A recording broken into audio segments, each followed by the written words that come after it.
If you have a lawn, the final weeks of summer are some of the easiest to get completely wrong.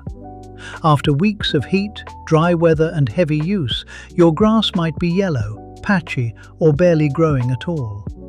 And your first instinct might be to throw fertilizer on it, cut it short, or desperately try to make it green again. Don't, because what you do to your lawn over the next few weeks could determine how well it recovers going into autumn. And some of the most common things people do to try and save their lawn can actually put it under even more stress. So here are the things your lawn actually needs in late summer, what you should leave alone, and how to prepare it for a huge comeback this autumn. And make sure you watch until the end, because I'll give you a simple pre-autumn lawn checklist you can follow to make sure your grass is ready for the weeks ahead. 1. Stop cutting it so short. The first thing you need to think about is your mower.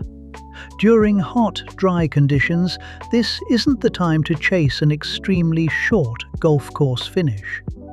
Grass is a plant, and those green blades aren't just there to make your lawn look good. They're the leaves the plant uses to capture sunlight and produce energy. Cut too much away at once, and you're removing a large amount of that leaf surface, while the grass may already be struggling with heat and lack of moisture. So, during hot, dry periods, raise your mowing height and allow the grass to stay slightly longer. Longer grass can also provide more shade over the soil beneath it, helping protect the surface from intense summer sun. And there's one simple rule worth remembering whenever you mow. The 1/3 rule. Try not to remove more than roughly 1/3 of the grass blade in a single cut.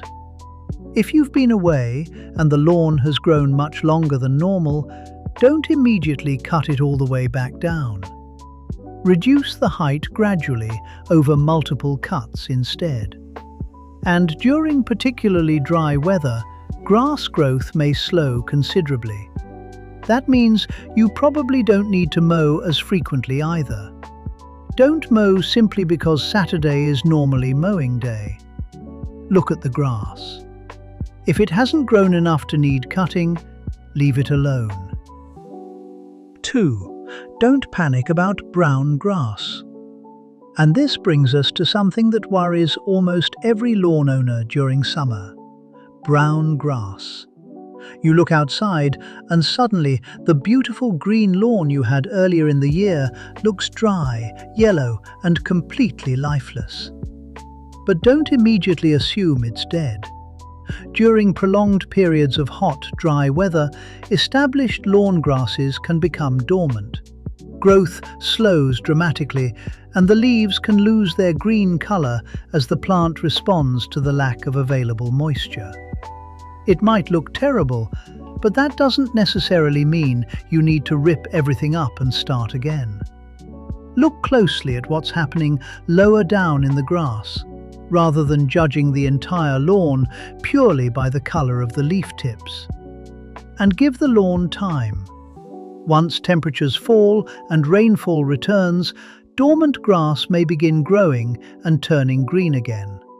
That's why one of the worst things you can do is panic and start carrying out aggressive renovation work simply because the lawn has changed color. Let the weather change. Watch how the lawn responds. If most of the lawn begins recovering, but certain areas remain completely bare or dead, then you can identify the patches that genuinely need repairing. And August is actually the perfect time to start identifying those areas, because we're going to use that information later. 3. Water smarter, not more. Next comes one of the most misunderstood parts of summer lawn care: watering. If restrictions such as a hosepipe ban apply where you live, always follow the current local rules. But where watering is permitted and genuinely needed, constantly giving your lawn tiny amounts of water isn't necessarily the best strategy. Very shallow watering tends to wet the upper surface of the soil. When irrigation is necessary, a more thorough watering can allow moisture to penetrate further into the root zone. But here's the important part. Don't blindly follow a schedule. Your lawn doesn't know that it's Tuesday and Tuesday is watering day. Check the conditions. Look at the soil. Consider how much rain you've had, and look at the forecast. If substantial rain is arriving naturally, you may not need to add more water yourself. And when watering is appropriate, early morning is generally a good time to do it. Temperatures are cooler than during the middle of the day, so less water can be lost to evaporation. The goal isn't to keep the surface of your lawn permanently wet. It's to make sure the grass has access to the moisture it needs. Your lawn doesn't care about your watering schedule. It cares about what's happening in the soil. 4. Your mower blade matters more than you think. Now I want you to get much closer to your lawn. After you've finished mowing, pick an individual blade of grass and look at the very end of it. Does it look cleanly sliced, or does the tip look pale, shredded and frayed? If it's the second one, your lawn might not be the problem. Your mower could be. A sharp mower blade should produce a much cleaner cut. A dull or damaged blade can tear and shred the grass instead. And when your lawn is already dealing with summer stress, unnecessarily damaging the leaves every time you mow isn't going to help. So, periodically inspect the condition of your mower blade. If it's damaged or blunt, have it sharpened or replaced appropriately, following the safety instructions for your particular mower. It's a tiny detail that most lawn owners rarely think about. But thousands of grass blades are passing across that cutting edge every time you mow. Sometimes, improving your lawn starts with improving your mower. 5. Deal with weeds properly. While you're inspecting your lawn, there's something else you're probably going to find. Weeds. Thin or stressed areas of turf can provide opportunities for unwanted plants to establish. And if you're going to remove them manually, don't make the mistake of simply grabbing the leaves and snapping the top off. For weeds capable of regrowing from remaining root material, leaving the root behind means you haven't necessarily solved the problem. Instead, grip the weed as close to its base as possible.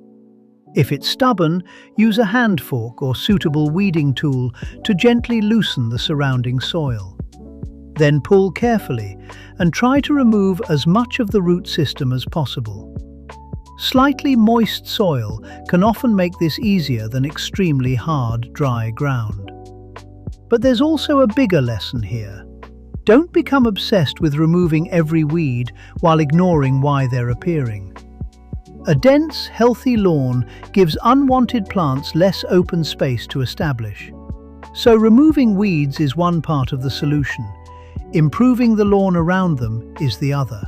So, here's your pre-autumn lawn checklist. Keep your grass slightly longer during hot, dry weather, and never remove too much in one cut. Don't panic if your lawn turns brown. It could simply be dormant. Water properly when it's genuinely needed, rather than little and often. Make sure your mower blade is sharp, so you're cutting the grass cleanly rather than tearing it.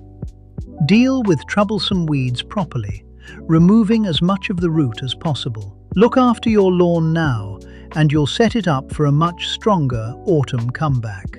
In the next Garden Fella guide, I'll show you exactly how to overseed your lawn properly, step by step. Subscribe so you don't miss it. And if your lawn is already covered in bare patches, watch my patchy lawn guide next, where I'll show you what could be causing them and how to start fixing them properly.